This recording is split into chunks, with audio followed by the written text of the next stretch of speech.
میرے بھائی، قرآن مجید میں اللہ تعالیٰ نے نبی پاک صلی اللہ تعالیٰ علیہ وسلم کی بڑی شانیں بیان فرمائی ہیں۔ حضور علیہ الصلوۃ والسلام کی عظمتیں، بلندیاں، رفعتیں اللہ کے قرآن نے ذکر فرمائی۔ امت کو ان ساری عظمتوں سے آگاہ کرنے کا مطلب یہ ہے کہ نبی پاک کی عظمت امت کے دلوں میں بیٹھ جائے۔ جب کسی کو انسان بڑا عظیم جانتا ہے نا، تو پھر اس کے طریقوں پر عمل کرتا ہے، پھر اس سے محبت ہو جاتی ہے۔ اللہ تعالیٰ نے اپنے محبوب کو جو علم عطا فرمایا وہ بھی عظیم ہے، جو معجزات عطا کیے وہ بھی عظیم ہے، اور جو اخلاقی بلندیاں عطا فرمائیں وہ بھی بڑی عظیم ہیں۔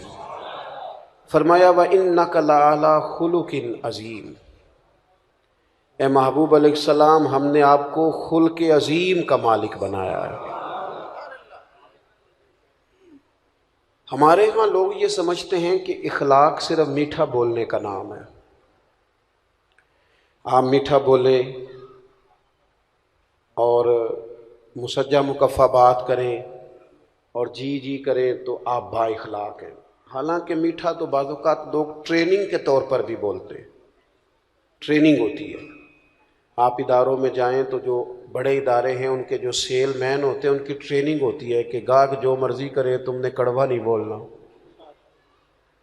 آپ چلے جائیں بڑی دکان پر، آپ نے کہا مجھے کپڑے چاہیے، تو وہ سیل مین آپ کو سارے تھان کھول کے دکھا دیتا ہے۔ آپ نے کہا نہیں یار تیرے پاس وہ نہیں جو مجھے چاہیے، تو وہ کہتا ہے ٹھہریں کچھ پیچھے بھی پڑیں۔ سارے اس نے کھول دیا۔ آپ نے کہا تجھے کہا تھا نا تیرے پاس وہ نہیں ہے جن کی مجھے ضرورت ہے، تو پھر بھی آپ کو ناراض نہیں کرتا، کڑوا نہیں بولتا، کہتا ہے جناب اگلے ہفتے آئیے گا، مال اور بھی آنا ہے۔ لیکن جب بندہ دکان سے نیچے اترا نا، نیچے، تو پھر پتہ کیا اس نے کہا؟ کہنے لگا اس نے ایک جوڑا لینا ہے اور نخرے دیکھو کتنے۔ یہ با اخلاق نہیں۔ میری بات کی سمجھ آ رہی ہے؟ با اخلاق ہوتا تو یہ پشت کے پیچھے بھی وہی خیر کی بات کرتا جو اس نے منہ پہ کی تھی۔ یہ با اخلاق نہیں، اس کی ٹریننگ ہے کہ اپنا کام نکلوانے کے لیے کسی کے ساتھ میٹھا۔ اصل آپ کسی بندے کے بارے میں اصل وہ ہوتی ہے جو اس کے پشت کے پیچھے آپ بات کرتے ہیں، منہ پر تو ساری تعریف کریں گے۔ تو بہت سارے لوگ میٹھا ٹریننگ کے، جہاز کا عملہ جو ہوتا ہے نا، جن کی ایئر لائنز بڑی عمدہ ہیں اور جن لوگوں نے کام کیا ہے تو ان کے عملے کی تنخواہیں بھی بہت ہیوی ہوتی ہیں، تو جو بندہ 15,000 کی ٹکٹ لے کے بھی کسی ڈومیسٹک فلائٹ میں بیٹھا ہے نا، تو وہ تلخ بات بھی کرے تو عملہ تلخ بات نہیں کرتا۔ یہ اخلاق نہیں، یہ ٹریننگ ہے کہ تم نے گاہک کو ناراض کیوں؟ اس لیے کہ ہم نے مال بیچنا ہے، سودا بیچنا ہے۔ تو یہ ٹریننگ ہے۔ ڈھیر سارے لوگ ٹریننگ کے طور پر میٹھا بولتے ہیں، اور کچھ لوگ مطلب نکالنے کے لیے بھی میٹھا بولتے ہیں کہ چلو کام پڑ گیا ہے تو ذرا میٹھا بولو۔ فقط میٹھا بولنا اخلاق نہیں، میٹھا بولنا بھی ایک جز ہے اخلاق کا، پر صرف میٹھا بولنا اخلاق نہیں، سچ بولنا اخلاق ہے۔ واقعے کے مطابق بات کرنا اخلاق ہے۔ گفتگو کرنا تو ترازو عدل کے ساتھ اپنے علاوہ بھی کسی کی خوبی مان لینا، یہ بھی اخلاق ہے۔ جو اچھا ہو اسے اچھا کہنا، چاہے وہ ہمارا حمایتی ہو یا مخالف ہو۔ اگر وہ خیر والا ہے تو پھر جرت ہو یہ کہنے کی کہ بندہ ٹھیک ہے۔ یہ اخلاق ہے۔ آپ کا صبر اخلاق ہے، شکر اخلاق ہے، جو اللہ نے دیا ہے اس پر گزارا کرنا، قناعت پسند ہونا، یہ اخلاق ہے۔ ہرس سے، ہوس سے، لالچ سے، طمع سے اپنے آپ کو بچا کے رکھنا، یہ اخلاق ہے۔ عادات کا سورنا اخلاق ہے، نرا 2 4 5 باتوں کا نام اخلاق نہیں۔ میں نے کئی دفعہ کہا ہے، پھر کہتا ہوں، اللہ کا فضل ہے میں نے بھی پگڑی باندھی ہے، خدا نے توفیق دی ہے شروع میں ہی، بالکل اس کو ایک دفعہ بھی داڑھی کو کٹوانے کی ضرورت ہی نہیں پڑی، شروع سے ہی اللہ نے توفیق دے دی، شروع سے ہی رکھی ہے۔ لیکن سنت شریعت کو صرف آپ پگڑی داڑھی میں باندھ نہیں کر سکتے کہ میں نے داڑھی رکھ لیا، پگڑی باندھ لیا تو کل دین پہ عمل ہو گیا۔ یہ سنت کی بڑے درجے ہیں، یہ اعلیٰ درجے، اس کی بڑی زیادہ اہمیت ہے، ہم بھی روز اس کی تبلیغ کرتے ہیں۔ لیکن نبی پاک علیہ السلام کی جو سنت اور حضور کی جو ادا سب سے پہلے لوگوں کے سامنے آئی تھی، وہ تو صادق اور امین ہونا ہے۔ وہ تو صادق اور امین ہونا ہے، جس سنت کا لوگوں کو سب سے پہلے پتہ چلا تھا کہ سچ بولتے ہیں، دیانتداری کا مظاہرہ کرتے ہیں۔ میرے عزیز، آپ کا لب و لہجہ، آپ کا انداز، آپ کا لین دین ہمارے اس خطے میں نا بر صغیر پاک و ہند کا مزاج خانقاہی ہے، طبعاً مزاج ہی خانقاہی۔ بہت سارے علاقوں کا مزاج خانقاہی ہے، بہت سارے علاقوں کا۔ بغداد شریف کا مزاج خانقاہی ہے، صرف وہاں حضور غوث اعظم کی خانقاہ مقدسہ ہی نہیں، حضرت معروف کرخی بھی ہیں وہاں، حضرت جنید بغدادی بھی ہیں وہاں، حضرت بہلول دانا بھی ہیں۔ مزاج طبیعت خانقاہی ہے، ہمارے بر صغیر پاک و ہند کا مزاج خانقاہی ہے۔ اس لیے یہاں پیر جس قسم کا بھی ہو چل جاتا ہے، جس قسم کا، چونکہ مزاج خانقاہی ہے نا، جس قسم کا بھی ہو وہ، کیونکہ پیر طریقت لکھا ہونا شرط ہے، چل جاتا ہے۔ مولوی صاحب نے نماز پڑھانی ہو تو چلو 10 صورتیں تو آنی چاہیے نا اسے، کچھ نہیں تو 10 صورتیں تو آئیں نا، لیکن پیر سے یہ بھی نہیں پوچھتے کہ تینوں کو 10 آندیاں نے کہ نہیں۔ ایک جگہ میں گیا تو میں نے ان سے کہا کہ یہ پیر صاحب، اب گفتگو ختم ہو گئی تو پیر صاحب دعا کر دیں گے، کہنے لگے ہمارے پیر صاحب دعا نہیں کرتے، تقریر بھی نہیں کرتے۔ میں کہ نو آندی نہیں ہے، نو کسی مدرسے پاؤ، آندی ہوندی تو ضرور کرنی سی، مطلب کوئی کرائیٹیریا تو ہونا یار، اتنا زیادہ تو نہ اپنے آپ کو نیچے لے جائیں کہ کوئی حال ہی نہ ہو جو آپ جس کو مرضی آپ کوئی دنیا میں کرائیٹیریا مقرر کریں کسی چیز کا بھی۔ بڑے نے جی اب نہ نکالیے گا پیسے، اب میری بات سنیں، اللہ جزائے خیر دے۔ دوست، اخلاقی رویوں میں مضبوطی لانے کے لیے ہمارے صوفیاء نے، یہ مزاج صوفیانہ ہے یہاں۔ اب یہ تبلیغ تو یہاں صوفیاء نے کی، دین انہوں نے پھیلایا، لیکن جو تعارف ہے نا مذہب اسلام کا ہندوستان میں، تعارف وہ تاجروں نے کرایا ہے۔ یہاں سب سے پہلے جو لوگوں کو تعارف ہوا نا مذہب اسلام کا، قرآن کا، نبی پاک علیہ السلام کا، وہ تاجروں کے ذریعے ہوا ہے۔ جب بحری سفر شروع ہوئے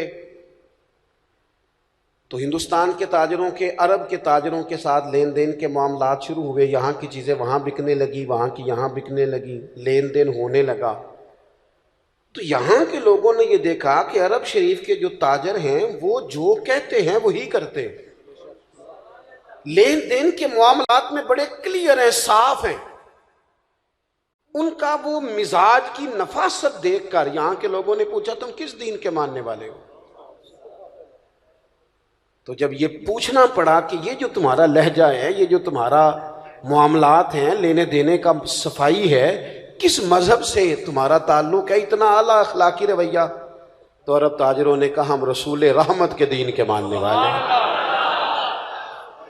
آپ جب تک اپنے اخلاقی رویوں میں تبدیلی نہیں لاتے، مزاج میں تبدیلی نہیں لاتے، ہمارے حضرت صاحب بڑے جلالی ہیں جی، کس بنیاد پر جلالی ہیں؟ تاجروں پر جلال کرتے، کروڑ پتی بندے پر جلال کرتے، کس پر جلال کرتے؟ ماڑا مرید آ گیا نا بیچارہ، جس نے دینا کچھ نہیں، اور ویسے بھی نفسیاتی ہے، تھوڑا دکھی زیادہ ہے، کاروبار نہیں چلتا، روز ہی آ جاتا ہے، وظیفہ دسو، تویز دو، اس پر جلال آتا ہے، وہ اچھا نہیں لگتا، وہ برا لگتا ہے، اس کو ڈانٹ دیتے ہیں۔ وہ جلالی پیر تو تھے وہ کہ جن کو لوگوں کی غلطیوں پر، ان کے بار بار گناہ کے اصرار پر جلال آتا۔ وہ کون تھے؟ وہ حاجی ابو داؤد محمد صادق جیسے لوگ، جو جلال کرتے تھے کس بات پر کہ تو نے داڑھی کیوں نہیں رکھی، تو سنت پر عمل کیوں نہیں کرتا، یہ تھا جلال، اس کی سمجھ آتی ہے۔ لیکن آپ کس جلال کی بات کر رہے ہیں؟ اخلاقی رویوں کی مضبوطی، آپ کا اٹھنا بیٹھنا، لینا دینا، معاملات زندگی، اس میں نفاست ہو۔ ہمارے ہاں اخلاقی رویوں کی سب سے زیادہ ضرورت گھروں کے اندر ہوتی ہے، اور ہمارا حال یہ ہوتا ہے کہ باہر ہمارا رویہ بالکل ٹھیک ہوتا ہے اور گھر میں ہماری طبیعت بڑی سخت ہوتی ہے، حالانکہ سب سے زیادہ ضرورت گھر والوں کو ہے۔ اب وہ جاج صاحب جو ہیں جو گھر جاتے ہیں تو ان کا دل کرتا ہے گھر والے بھی کوئی فیصلہ ہی کرا لے مجھ سے، کوئی مقدمہ سناؤ تمہارا فیصلہ کروں. اور ٹیچر صاحب کہتے ہیں میں گھر جاؤں تو میرا دل ہے سارے کتابیں نکالیں کو سبق پڑھ لیا جائے. علامہ صاحب، مفتی صاحب، پیر صاحب، ان کو عادت ہوتی ہے ادب کرانے کی، جوتے کوئی دوسرا ہی اٹھاتا ہے اکثر، تو ان کا بھی دل کرتا ہے کہ جب میں گھر جاؤں نا بس سارے اٹھ کے کھڑے ہو جائیں. وہ بھئی یہ ساری آپ کی جتنی بھی اللہ نے اعزازات دیے ہیں یہ گھر کے باہر ہیں، گھر کے اندر تو آپ بیٹے ہیں کسی کے، بھائی ہیں کسی کے، شوہر ہیں کسی کے، بیوی منتظر ہے، اس نے سارے دن کی باتیں آپ سے کرنی ہیں، وہ سب سے زیادہ خیر کا آپ کو جانتی ہے، لیکن آپ کہتے ہیں میں تھکا ہوا آیا ہوں تو نے بات شروع کر دی ہے. تو باہر تو آپ گپے مارتے ہوئے آ رہے ہیں، یاروں سے دوستوں سے روٹیاں کھائیں، دعوتیں کھائیں، ادھر گئے اور گھر آپ کو کہا 10 منٹ بعد سن لیں. تو اول تو جناب کا موڈ ہی ٹھیک نہیں، اور اگر ٹھیک ہے تو آتے ہی موبائل کھول لیا ہے. کس کو بات سنائیں؟ اخلاقی رویے کی سب سے زیادہ ضرورت آپ کے گھر میں ہے. اللہ تعالیٰ نے سب سے زیادہ ذمہ داری آپ کی لگائی ہے. سنو میرے محبوب کا اخلاق کیا ہے. سیدہ طیبہ طاہرہ ام المومنین حضرت عائشہ صدیقہ، صدقے ان راہوں کے جہاں سے ہماری ماں چلا کرتی تھی. اس خاتون کے کیا کہنے کہ جن کے گھر آ کے رسول کریم سکون اور آرام محسوس فرماتے تھے. حضرت عائشہ صدیقہ رضی اللہ تعالیٰ. حضرت عائشہ صدیقہ کہتی ہیں ایک دن حضور مجھ سے فرمانے لگے، ضروری نہیں کہ کوئی بندہ باقاعدہ شکایت کرے، آپ لب و لہجے سے تو بھی سمجھے نا، آپ انداز سے بھی سمجھے نا کہ بات کہاں پہنچ گئی ہے. حضور ایک دن فرمانے لگے یہ ذرا بات کو سمجھنا، ایسا نہیں کہ کوئی شکایت ہوئی، کوئی بات ہوئی، کچھ کہنا پڑا، کسی کو بتانا پڑا. حضور خود فرمانے لگے، کریم محبوب علیہ السلام فرمانے لگے عائشہ ایک بات کروں تم سے؟ یا رسول اللہ کیجیے. فرمایا جب آپ مجھ سے ناراض ہوتی ہیں تب بھی مجھے پتہ چل جاتا ہے، اور جب آپ راضی ہوتی ہیں پھر بھی پتہ چل جاتا ہے، مجھے پتہ چل جاتا ہے. حضرت عائشہ صدیقہ کہتی ہیں میں تو چاقو چوبند ہو گئی، آنکھیں کھل گئیں. حضور یہ کیا بات ہوئی، کیسے؟ حضور فرمانے لگے بتاؤں پھر؟ عرض کی یا رسول اللہ میں اور آپ سے ناراض، بتاؤں پھر؟ یا رسول اللہ بتائیے. تو ذرا یہ بات سمجھنا، اگر آپ یہ ایک بات سمجھ گئے تو ہمارے یہاں جمع ہونے کا مسئلہ مقصد حل ہو گیا. حضور یار ضروری ہے کہ کوئی احتجاج ہی کرے تو بات سنی جائے؟ اپنے ارد گرد والوں کے جذبات کا بھی تو خیال رکھو نا، وہ کیا سوچتے ہیں کس دکھ میں. ضروری ہے کہ بہت رو کے ہی بتایا جائے تو ہم مسئلہ حل کریں. کریم محبوب فرمانے لگے عائشہ سنو، کبھی کبھی قسم اٹھاتی ہو؟ یا رسول اللہ اٹھاتی ہوں. فرمایا جب خوش ہوتی ہو نا، مجھ سے راضی ہوتی ہو، تو پھر کہتی ہو مجھے محمد عربی صلی اللہ علیہ وسلم کے رب کی قسم. اور جب تمہارے دل میں کوئی بات ہوتی ہے تو پھر کہتی ہو مجھے حضرت ابراہیم خلیل کے رب کی قسم. سیدہ طیبہ طاہرہ حضرت عائشہ کہتی ہیں میری کیفیت یہ بنی کہ میں لبوں سے ہنس رہی تھی اور آنکھوں سے رو رہی تھی. کریم یہاں تک خیال کرتے ہو لفظوں کا بھی جملوں کا بھی، یہاں تک حضور اس قدر گہرائی میں. حضور اتنا ایک باری میری آنکھیاں چوں اونا نے اتھرو پونجے سن، ہن تے چسکا پہ گیا رونے دا تے ہر ویلے یا ہو زاری دا. کہتی ہیں حضور سید عالم علیہ السلام کا وہ انداز کہ حضور قائل کر لیتے، محبت سے اپنی طرف مائل کر لیتے، لبوں سے ہنستی آنکھوں سے روتی. حضور اتنا خیال رکھتے ہو، جملوں اور لفظوں تک کا احساس کرتے ہیں. عرض کرنے لگی حضور آپ بالکل ٹھیک فرما رہے ہیں، لیکن یا رسول اللہ میری نا زبان سے آپ کا نام ہی جاتا ہے، میرے دل میں ہر وقت آپ ہی موجود ہوتے ہیں. یہ ہے اخلاقی رویہ کہ آپ کو احساس ہو. اور یار دیکھو جس بندے سے ہمارا 6 مہینے بھی تعلق رہے نا، کوئی نہ کوئی تلخی آ ہی جاتی ہے. یہاں میں نے دیکھا ہے مقدس ترین سفر حرمین کا، مقدس، لوگ بڑے شوق سے مل کے جاتے ہیں، وہاں جا کے شکوے کرتے ہیں ایک دوسرے کے. پہلی بات تو یہ ہے کہ مطمئن ہونے کو تو ہم ویسے ہی تیار نہیں، اور وہاں جا کے اب تو خیر ماحول اس طرح کا ہے، کئی سال پہلے کی بات ہے، حرم کعبہ کے سامنے دو لوگ اپنے ٹریول ایجنٹ کا شکوہ کر رہے تھے، سان لوٹ لیا سو۔ تو میں نے انہیں کہا کہ پہلے تو آپ یہاں شکوہ کر رہے ہیں، اور آپ کو پتہ ہے جگہ وہ ہے کہ ایک گناہ کرے تو لاکھ لکھا جاتا ہے، تو یہ بات ہی سرے سے درست نہیں، آپ دیکھیں تو صحیح بیٹھے کہاں ہیں۔ اور دوسری بات یہ ہے کہ روز لوگ دھوکے کرتے ہیں۔ میرا تو جی چاہتا ہے جو رب رسول کی بارگاہ میں پہنچاتا ہے نا، وہ لوٹ بھی لے تو بڑا ہی اچھا ہے۔ کچھ 24 گھنٹے شکوے، میں ایک جگہ محفل نعت میں حاضر تھا، اب تو میں نے بچت کرا لی ہے، میں عشاء کے بعد جاتا ہی نہیں، اس لیے کہ کوئی کسی قسم کا نعت کا پلے پڑ جاتا ہے، بعد میں جواب دیتے پھرو کہ جناب یہ اس نے یہ کہہ دیا ہے، آپ بھی موجود تھے، لہٰذا ہم ویسے ہی بچت کرتے ہیں، دور سے ہی اتقوا مواضعکم، تہمت والی جگہ سے ہی بندہ بچے۔ ایک جگہ بیٹھے تھے تو نعت خانہ شعر پڑھ رہا تھا، اور شاید میرے جیسے لوگوں کے لیے پڑھ رہا تھا، مرحوم اعظم چشتی کا کلام تھا، تیری نسبت نے سوارا میرا انداز حیات، میں اگر تیرا نہ ہوتا سگے دنیا، میں گلیاں دا روڑا کوڑا تے محل چڑھایا ہے سائیاں۔ تو ذرا بات بن گئی، کچھ سخت لوگوں کی آنکھوں میں بھی آنسو آ گئے، تو میں نے ساتھ والے سے کہا کہ لیکن میں بھی کرتا رہتا ہوں کہ یار آپ لوگ کیوں پہلے ڈیمانڈ کرتے ہیں، کیوں پیسے طے کرتے ہیں، یہ غلط بات ہے، کیوں آپ یہ چیزیں، لیکن میں آپ سے عرض کروں بیچنے والے اتنے مجرم نہیں جتنے خریدنے والے مجرم ہیں۔ یہ تو ماحول ان لوگوں نے بنایا جو پہلے ریٹ لگاتے ہیں، پہلے ان کو پیسے دیتے ہیں پھر شکوے کرتے ہیں، کیوں آپ ریٹ بناتے ہیں، کیوں کہانیاں بناتے ہیں، پہلے سارا کچھ کرتے ہو پھر کہتے ہو بگڑ گئے۔ تو ذرا دل کو بات لگی، تو میں نے ساتھ بیٹھے ہوئے شخص سے کہا یار آج بڑا سونا پڑا ہے، اس نے مزہ آ گیا ہے۔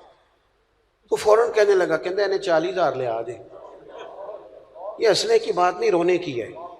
میں نے اسے کہا یار کو ہر وقت شکوہ ضروری ہے، کیوں دیا تم نے، کسی اور مفت والے کو بلا لیتے، محلے کے بچوں کو نعت نہیں آتی ان سے سن لیتے، پہلے دیتے ہو پھر شکوے کرتے ہو۔ اور میں نے کہا سن پھر، آج اس نے نا میرے کریم رسول کا ذکر کیا ہے، اور اتنا سونا کیا ہے کہ دل کے جذبات آنسو بن کے ٹپک آئے ہیں۔ آج اس نے جتنا لطف دیا نا 40 تھوڑا ہے، یہ تھوڑا ہے، زیادہ ملنا چاہیے اسے۔ بات دیکھو کہاں کچھ ضروری ہے کہ ہر وقت انسان کہیں اپنے اخلاقی رویوں کو انسان مضبوط کرے، اس کے لہجوں سے، اس کے انداز سے، اس کے بات کرنے سے۔ مجھے بتائیں نا، حضرت عمر تو کہتے ہیں کہ ہمارا دوست وہ ہے جو ہماری غلطیاں بتائے، جی جو ہماری غلطیاں بتائے وہ ہمارا، تے سانوں تے کدے چنگا لگدا ہی نہیں، سوال ہی نہیں۔ ہم نے تو باقاعدہ بندے رکھے ہوئے تعریفیں کرانے کے لیے۔ یہ نقیب محفل کی یہ ابھی مجھے اچھا نہیں لگ رہا تھا، لیکن میں کچھ عرصے سے نا جی آتے ہی مائک لے لیتا ہوں، اس لیے کہ ہم جو نہیں ہیں وہ ہمیں بتایا جاتا ہے، تو اپنے آپ میں بندے کو شرم آتی ہے کہ یہ کیا کہا جا رہا ہے، بھلا ضرورت ہے ان چیزوں کی؟ اگر کچھ ہے تو وہ نظر آ جائے گی، لیکن یہ کہانیاں بنانا کہ فلانے صاحب آ گئے کیا ضرورت ہے اس بات کی؟ کوئی حاجت نہیں، اس سے انسان کمزور۔ اٹھ بلیا، اٹھ بلیا، وہ چلو تھے وسیے جتھے وس دینی سارے ینے، نہ کوئی ساڈی ذات پچھانے نہ کوئی سانو منے۔ کبھی تو انسان نکلے نا کیمرے کی آنکھ سے باہر، وہ حقیقت کی زندگی میں بھی آئے نا۔ حضرت عمر رضی اللہ تعالیٰ عنہ بڑے آدمی تھے نا، پر یہ اخلاق ہے کہ حضرت سلمان فارسی ملنے آئے تو کہنے لگے میرے اندر کوئی غلطی ہے تو مجھے بتا کے جانا، سارے میری تعریفیں کرتے رہتے، یہ اخلاق ہے۔ تو حضرت سلمان فارسی کہنے لگے ہے نا غلطی آپ کے اندر، آپ کو نہیں پتہ قحط پڑا ہوا ہے، لوگوں کو روٹی نہیں مل رہی، اور آپ نے سالن کے ساتھ چٹنی بھی رکھی ہوئی ہے، ایک چیز کھائیں، یا سالن کھائیں یا چٹنی کھائیں۔ تو حضرت عمر کیا کہنے لگے؟ کہنے لگے رب تیرا بھلا کرے، تو نے عمر کی اصلاح کر دی، اللہ تجھے بہترین جزا عطا فرمائے۔ یہ تربیت ہے، یہ مزاج، یہ اخلاق ہے۔ یہ مت سمجھیں کہ نیرا تھوڑی دیر میٹھا بولیں، جناب روٹی کھانی ہے، جناب کھانا کھانا ہے، تو واپس آ کے بڑا با اخلاق ہے جی، سانو بڑا پروٹوکول دیتا سو۔ او بھائی یہ تو بعضوں کا ضرورت کے لیے کرتے ہیں لوگ۔ آپ کے لہجے میں حسن تب آئے گا جب آپ اخلاق کی اصل پوزیشن کو سمجھیں گے۔ بس میں بات سمیٹنے لگا ہوں۔ حضور نے ایک بہت بڑا اخلاقی رویہ بتایا ہے. زندگی میں ضروری نہیں ہوتا بندہ سب جگہ کامیاب ہی ہو. نوجوان ذرا غور کریں میری بات پر. میدان میں رہنا شرط ہے، جیتنا شرط نہیں. جتنے انبیاء کرام علیہم السلام دنیا میں آئے سارے کامیاب ہو کے گئے، لیکن کسی کا کلمہ 4 لوگوں نے پڑھا ہے، کسی کا 6 نے پڑھا ہے. ڈیوٹی کتنی ہے؟ 950 سال. کلمہ پڑھا 6 لوگوں نے، پر نبی کامیاب ہو کے گئے. کیوں؟ کہ رب نے جو ڈیوٹی لگائی تھی وہ ڈیوٹی انہوں نے پوری کی ہے. ان کے ذمے ڈیوٹی لگائی گئی تھی. ان کے ذمے ہزاروں لاکھوں کا مجمع جمع کرنا. کو نہیں سمجھ آئی آپ کو میری بات کی؟ ہم نہ جیتنا چاہتے ہیں، ہمیں لازمی طور پر نتیجہ اپنی مرضی کا چاہیے، اور نہ بھائی چھوڑ دے، نتیجہ اس پہ چھوڑ دے. جو لوگ سب سے پہلے جنہوں نے خون دیا تھا نا اسلام کی بنیاد مضبوط کرنے کے لیے، سب سے پہلا خون، وہ بدر کے 14 شہید ہیں. نام بتاؤ ان کے، بتاؤ نام کیا ہے؟ اسلام کا رعب جو پوری دنیا میں بیٹھا ہے وہ بدر کے لوگوں کی وجہ سے ہے، جو میدان بدر میں گئے. وہ 14 لوگ جنہوں نے خون دیا، نام بتاؤ ان کے. نہیں آتے لوگوں کو. وہ اگر نام بناتے، تختیاں لگواتے تو کام نہیں ہوتا تھا. انہوں نے کہا نام اس کریم کا ہی جچتا ہے جس کریم کے سہارے ہم میدانوں میں کھڑے ہیں. ہم تو نا جی کسی چکر میں ہیں. یہ اخلاقی کمزوری ہے. آپ اپنے حصے کی ڈیوٹی کریں، آپ ڈیوٹی کریں، اپنے حصے کی کام کریں. حضور نے صحابہ کو جہاں کھڑا کیا نا، حکمتیں نہیں پوچھی، انہوں نے دلائل نہیں پوچھے. یہ کام تو اس کا مطلب کیا ہے؟ غلام بھی کبھی حکمت پوچھتا ہے؟ غلام تو نوکری کرتا ہے. انہوں نے حکمت، یہ بڑا مزہ ہے. آپ کسی کی غلامی کریں تو پھر حکمتیں نہ پوچھیں، پھر دھیان سے غلامی کریں، توجہ سے غلامی. ہمارے ہاں لوگوں کو واضح حکم کا پتہ چل جائے تو پھر بھی تعویل کرتے ہیں، گنجائش نکالتے ہیں. پورا واضح حکم ہے پھر بھی گنجائش نکالیں گے. حضور علیہ السلام کے غلاموں کا کیا حال تھا؟ یہ ان کا رویہ تھا اخلاقی. نبی کریم جمعہ پڑھا رہے ہیں، خطبہ دیتے دیتے دیکھا ایک بندہ کھڑا ہو گیا ہے. حضور نے فرمایا بیٹھ جاؤ. سادی سی بات ہے. ابھی میں نے بھی کئی دوستوں سے اشارے سے کہا کسی کہ یار بیٹھ جاؤ بیٹھ جاؤ، ماحول ذرا ٹھیک رہتا ہے. کریم فرمانے لگے بیٹھ جاؤ، سادی سی بات ہے. نام نہیں لیا حضور نے، نام نہیں لیا. یہاں تو نام لے کے کہتا ہے نا والد، بیٹا ذرا مجھے پانی پلانا، نام لے کہتا ابا جی چھوٹے کو کہہ دیں. حضرت شیخ ابو مرتعش ایک صوفی گزرے ہیں، صاحب رسالہ کشیریہ نے ان کا ذکر کیا ہے. وہ کہتے ہیں میں حج پہ جا رہا تھا، میرا نفلی حج تھا، تو لوگ جمع تھے، نعرے شارے لگ رہے تھے. یہ بھی ایک باریک پہلو ہے اہل تصوف کے ہیں، اسے سمجھیے گا. میں تیار تھا، پھول شول تیار تھے، نفلی حج تھا. گھر میں بیٹھا تھا اور میں حضرت صاحب بھی تھا. یہ بھی بڑا مسئلہ ہوتا ہے، یہ بڑی بیماری ہوتی ہے اللہ ماشاءاللہ. کہتے میں شیخ بھی تھا. تو گھر میں بیٹھے بیٹھے نا میری اماں جی نے نا مجھ سے پانی کا گلاس مانگا. اب حج آج کل کا نہیں، حج عمرہ آج کل کے حج سے بھی لوگ بڑے پریشان ہوتے ہیں، کہتے ہیں دیکھو جی بڑا تھک گئے. حالانکہ گھر سے گاڑی میں بیٹھتے ہیں، ایئرپورٹ پہ صاف ستھرے کپڑوں میں، جہاز میں کھانا ملتا ہے، وہاں نیچے اترتے ہیں تو پھر گاڑی کھڑی ہے. لیکن آپ پوچھ لیں ٹینشن بڑی ہے، پریشانی بڑی ہے، پتہ نہیں کس بات کی ہے، اللہ جانے کیا ہے. اس وقت حج کیا تھا، 6 مہینے کا پیدل رستہ، خود کھانا ساتھ لے کے جانا ہے، پکا کے کھانا ہے، خیمہ ساتھ ہے، جہاں رات آئے گی لگا کے سونا ہے. لیکن لوگ جاتے تھے. شیخ ابو مرتش کہتے ہیں مشکل ترین حج، میری تیاری، نعرے لگ رہے ہیں اور پھول آ رہے ہیں اور حالات اور ہیں. گھر میں بیٹھا تھا، کل پرسوں میں نے حج پہ جانا ہے. میری اماں جی مجھ سے کہنے لگی پتر ذرا پانی کا گلاس تو دینا. تو میرے اندر سے آواز آئی کہ میں مثلاً حاجی بھی ہوں اور میں شیخ بھی ہوں، تو پانی تو چھوٹا بھائی بھی دے سکتا ہے. کہتے میں چھوٹے بھائی سے کہا امی جی کو پانی دینا. وہ پانی لے آیا تو فوراً میرے دل نے مجھ سے کہا شیخ